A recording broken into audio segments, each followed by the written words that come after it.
வாசல்ல யாத்திரை கிளம்பும் போது ஒரு காய் உடைச்சிட்டு போவோம் எல்லா சாமிகளுக்கும், ஞாபகம் இருக்கா?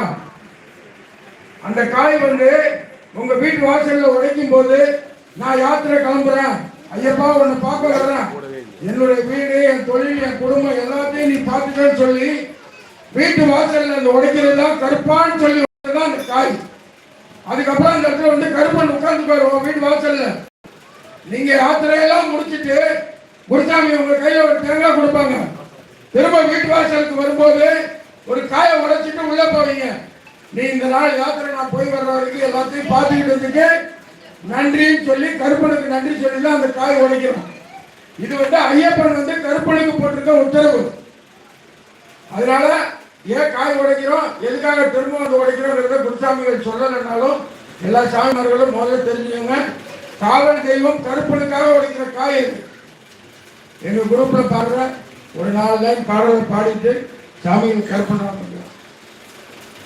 தரிசனம் கிடைக்க வேண்டும் ஐயப்பா, ஐயப்பா தரிசனம் கிடைக்க வேண்டும் ஐயப்பா, ஐயப்பா தரிசனம் கிடைக்க வேண்டும் ஐயப்பா, முந்தன் தரிசனம் கிடைக்க வேண்டும் ஐயப்பா, ஐயப்பா ஐயப்பா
காவலனே